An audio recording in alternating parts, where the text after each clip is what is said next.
لک الحمد یا اللہ الصلاۃ والسلام علیک یا رسول اللہ اما بعد۔ سلسلہ ہے تذکرہ اسلاف کا۔ اس مبارک سلسلے میں ہم اپنے اسلاف کا ذکر خیر، ان کے یوم ولادت اور عرس کی تاریخوں پر کرنے کی سعادتیں حاصل کرتے ہیں۔ آج جس عظیم الشان شخصیت کا ہم ذکر خیر کرنے جا رہے ہیں وہ ہیں خلیفہ حضور مفتی اعظم ہند، فقیہ اہل سنت، سابق سرپرست دعوت اسلامی ہند حضرت علامہ مفتی عبدالحلیم رضوی اشرفی رحمۃ اللہ تعالی علیہ۔ آج آپ کا ذکر خیر ہم اس مناسبت سے کرنے جا رہے ہیں کہ 12 رمضان المبارک حضرت کے وصال کی تاریخ ہے۔ 12 رمضان المبارک کو آپ کے عرس کی تاریخ، آپ کے وصال کی تاریخ پر آپ کی بارگاہ میں خراج عقیدت پیش کرتے ہوئے یہ بیان ہم آپ تک پہنچانے کی سعادتیں حاصل کر رہے ہیں۔ توجہ کے ساتھ سنیے۔ حضرت فقیہ اہل سنت مفتی عبدالحلیم صاحب قبلہ رحمۃ اللہ تعالی علیہ کی حیات کی کچھ جھلکیاں، آپ کی سیرت اور آپ کی حیات کے تعلق سے کچھ باتیں ہم آپ کو پیش کر رہے ہیں۔ توجہ کے ساتھ سنیے۔ ایک انسان کی زندگی کے 2 مرحلے بڑے اہم ہوتے ہیں، ایک آنا، دوسرا جانا۔ جب انسان اس دنیا میں آتا ہے تو اعزا و اقربا میں خوشیوں اور مسکراہٹوں کو بکھیر دیتا ہے، اور جب جاتا ہے تو آہوں اور سسکیوں میں ماحول کو سوگوار کر جاتا ہے۔ آنے یا جانے کی خبر تو رشتہ داروں اور آس پڑوس والوں میں خوشی یا غم کی لہر دوڑا دیتی ہے، مگر کچھ ہستیاں ایسی بھی ہوتی ہیں کہ جب اس دنیا فانی میں اپنی حیات مستعار کے ایام گزار کر اپنے خالق حقیقی سے جا ملتے ہیں تو اپنے پیچھے ہزاروں بلکہ لاکھوں افراد کو روتا چھوڑ جاتی ہیں۔ ان ہستیوں کے گزر جانے پر ایک ایسا خلا دکھائی دیتا ہے جس کا پر ہونا بظاہر ناممکن نظر آتا ہے۔ ان مقتدر اور معزز ہستیوں میں فقیہ اہل سنت، سرپرست دعوت اسلامی ہند حضرت علامہ مفتی عبدالحلیم صاحب رضوی اشرفی رحمۃ اللہ علیہ کا شمار بھی ہوتا ہے۔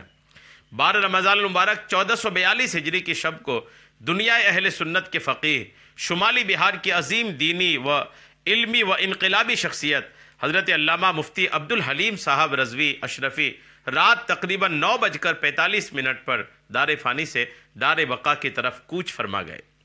قبلہ مفتی صاحب کی وفات کی خبر دنیا سنیت کے لیے رنج و الم، قلبی اضطراب اور آنکھوں کے برسنے کا سبب بن گئی۔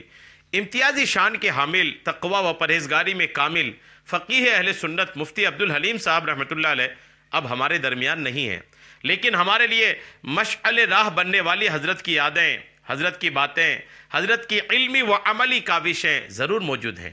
قبلہ مفتی صاحب سے محبت و عقیدت کا تقاضا ہے کہ اب ان یادداشتوں کو محفوظ کیا جائے اور ان کے نقوش قدم کو اپنایا جائے۔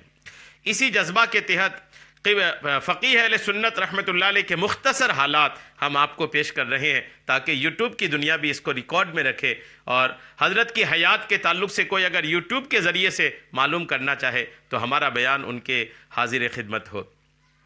آپ کی ولادت اور نام و نسب کے تعلق سے لکھا ہے کہ حضرت فقیہ اہل سنت کی ولادت ضلع سیتامڑھی کے ایک گاؤں ددری میں موجود ایک ایسے خاندان میں ہوئے جن کا علماء نوازی اور غربا پروری محبوب ترین مشغلہ تھا۔ آپ کا نام و نسب اس طرح ہے: فقیہ اہل سنت الحاج مفتی عبدالحلیم اشرفی رضوی بن محمد منیر الدین بن شیر علی بن حب علی بن رمضان علی بن امانت علی صدیقی۔ آپ کی تعلیم و تربیت کے تعلق سے لکھا ہے کہ ابتدائی تعلیم اپنے گاؤں کے ایک عالم دین سے حاصل کی، پھر ناصر الاسلام حامی السنن ممدوح اعلی حضرت عارف باللہ مولانا شاہ عبد الرحمن محبہ رحمۃ اللہ علیہ کے قائم کردہ مدرسہ نور الہدا میں آپ نے داخلہ لیا۔ اس کے بعد 1953 عیسوی میں مفتی عزیز الرحمن صدیقی رضوی فیض پوری کے ایما پر منظر اسلام بریلی شریف تشریف لائے اور پورے انہماک کے ساتھ بقیہ تعلیم آپ نے وہاں سے حاصل کی۔ آپ کی ذہانت و فطانت کو دیکھ کر اساتذہ آپ کی طرف خاطر خواہ توجہ فرماتے۔ آپ نے یہاں حضرت مولانا احمد انصاری مدنی پوری اور مفتی عزیز الرحمن صدیقی رضوی فیض پوری سے میزان و منشعب، نحمیر اور دیگر کتابیں پڑھی۔ حضرت علامہ ریحان رضا خان رحمانی میاں رحمۃ اللہ علیہ نے آپ کو شرمیت عامل اور نفحت الیمن پڑھائی۔ شیخ العلماء حضرت علامہ غلام جیلانی اعظمی رحمۃ اللہ علیہ نے میت عامل فارسی کے اشعار پڑھائے۔ عمدۃ المدرسین حضرت علامہ مولانا نعیم الدین احمد صدیقی رضوی گورکھپوری نے آپ کو مشکات، جلالین وغیرہ کتب پڑھائیں۔ استاذ الاساتذہ حضرت علامہ مولانا حفیظ و قاری الحاج مفتی محمد محمد احمد عرف جہانگیر خان فتح پوری رحمۃ اللہ علیہ سے علوم عقلیہ اور عربی ادب کی آپ نے کتابیں پڑھی۔ بحر العلوم حضرت علامہ مولانا مفتی سید افضل حسین مونگیری صدر المدرسین مدرسہ منظر اسلام رحمۃ اللہ علیہ سے فقہ میں آپ نے مہارت حاصل کی۔ جامع علوم عقلیہ و نقلیہ حضرت علامہ الحاج محمد احسان علی مظفر پوری رحمۃ اللہ علیہ سے کتب احادیث پڑھی اور تکمیل درس نظامی کی سعادت حاصل کی۔ حضرت مفتی عبدالحلیم صاحب رحمۃ اللہ علیہ اپنے استاذ حضرت علامہ احسان علی قادری رضوی محدث بہار رحمۃ اللہ علیہ کے حکم پر دوران تعلیم ہی مخدوم ملت نور دیدہ سرکار سمنا تلمیذ اعلیٰ حضرت علامہ مولانا مفتی الشاہ سید محمد اشرفی جیلانی المعروف محدث اعظم ہند کچھوچوی رحمۃ اللہ علیہ کے دست حق پرست پر بریلی شریف میں سلسلہ عالیہ قادریہ چشتیہ اشرفیہ میں بیعت ہوئے۔ پیر و مرشد کے وصال کے بعد شہزادہ اعلیٰ حضرت عارف باللہ حضور مفتی اعظم ہند رحمۃ اللہ علیہ کے مبارک ہاتھوں پر آپ طالب بھی ہوئے۔ اجازت و خلافت کی دولت حضور مفتی اعظم ہند قطب مدینہ حضرت ضیاء الدین احمد رضوی سرکار مجاہد ملت حضرت حبیب الرحمن قادری اور محدث بہار حضرت علامہ احسان علی قادری رضوی سے ملی۔ یعنی اتنے سارے عظیم شخصیات سے آپ کو الحمدللہ اجازت و خلافت کی نعمت عطا ہوئی تھی۔ حضرت مفتی عبدالحلیم صاحب رحمۃ اللہ علیہ سند فراغت پانے کے بعد بارگاہ مرشد میں حاضر باشی کی خواہش رکھتے تھے، جس کی اجازت بھی مل گئی تھی، لیکن بحر العلوم حضرت مفتی افضل حسین صاحب قبلہ رحمۃ اللہ علیہ نے آپ کو سختی کے ساتھ درس و تدریس کا حکم دیتے ہوئے فرمایا، تم نے درس نظامی میں محنت و مشقت کے ذریعے جو کچھ بھی کمال حاصل کیا، درس و تدریس سے دوری کے سبب وہ ضائع ہو جائے گا، اس لیے تم درس و تدریس میں مشغول ہو جاؤ۔ استاذ کا حکم تھا۔ اب حکم پا کر اگرچہ ابتدائی جماعتیں پڑھانی پڑی، لیکن درس گاہی اختیار کرو۔ آپ نے پڑھا کہ اگرچہ آپ کے استاد نے فرمایا کہ اگرچہ شروعاتی پڑھانے کا موقع ملے، لیکن پھر بھی درس گاہ سنبھال لو۔ اس طرح آپ نے منظر اسلام بریلی شریف میں پڑھانا شروع کیا۔ پھر 3 اپریل 1966 عیسوی میں حضرت علامہ مشتاق احمد نظامی پاسبان ملت علیہ رما کے توسط سے تسہیل المصادر کے مصنف فقیہ عصر حضرت مفتی عبدالرشید اشرفی نعیمی فتح پوری صاحب رحمۃ اللہ علیہ کے جامعہ عربیہ ناگپور تشریف لائے اور درس و تدریس کے جوہر لٹاتے رہے۔ حضرت مفتی عبدالحلیم صاحب رحمۃ اللہ علیہ کی زندگی کا ایک بڑا حصہ درس و تدریس اور طلبہ کی شخصیت سازی میں گزرا۔ اس کے بعد دعوت و تبلیغ میں مصروف ہو گئے۔ پھر سفر کی مصروفیات کے سبب تصنیف و تعلیم کا خاص موقع آپ کو میسر نہ آیا، تاہم وقتاً فوقتاً آپ نے چند رسالے تحریر فرمائے جو عوام و خواص میں مقبول ہوئے۔ فلم خانہ خدا کا حکم شرعی حکم، یہ ایک آپ کی کتاب ہے۔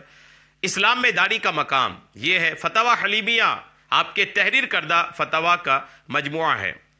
یوں تو فقیہ اہل سنت مفتی عبدالحلیم صاحب رحمۃ اللہ علیہ کا ہر کارنامہ آب زر سے صفحات میں محفوظ کیے جانے کے قابل ہے، لیکن ان کارناموں میں دارالعلوم ضیائیہ فیض الرضا کا قیام اور اس کی تعمیر و تعلیمی استحکام و مضبوطی کے لیے آپ کی خدمات اور قربانیاں ہمیشہ لوگوں کے قلب و نظر میں آپ کی یاد تازہ کرتی رہیں گی۔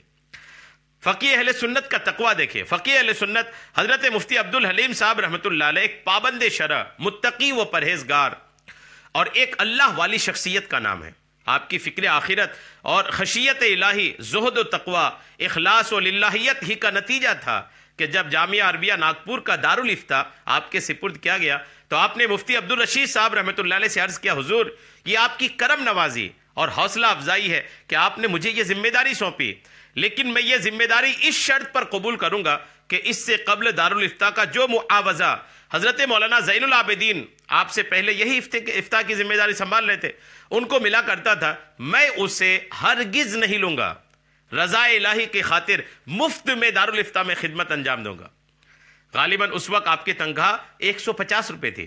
حضرت مفتی عبدالرشید صاحب رحمۃ اللہ علیہ نے آپ کا یہ اخلاص دیکھ کر شفقت بھرے انداز میں فرمایا، آپ عیال دار ہیں، آل و اولاد والے ہیں، مہنگائی سر چڑھ کر بول رہی ہے، آپ کی مختصر سی تنخواہ جو آپ کو مل رہی ہے اس سے آپ کے اپنے اور عیالی اور گھریلو اخراجات کیسے پورے ہوں گے، لہٰذا آپ کو اس کا معاوضہ لینا پڑے گا۔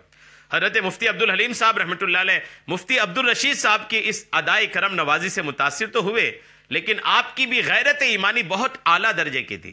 آپ نے پھر بارگاہ دل نواز میں عرض کی، حضور آپ نے جو کچھ فرمایا بجا فرمایا، لیکن میرا ضمیر ہرگز یہ قبول نہیں کرتا کہ میں اس کا معاوضہ بھی لوں۔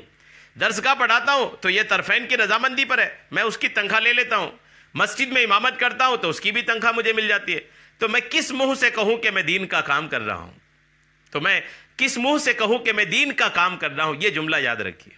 ساری خدمتوں پر تو معاوضہ مل ہی رہی ہے، کم از کم یہ فتویٰ نویسی اگر بلا معاوضہ ہو تو دل مطمئن رہے گا کہ دین کا کوئی کام بلا معاوضہ بھی انجام دے رہا ہوں۔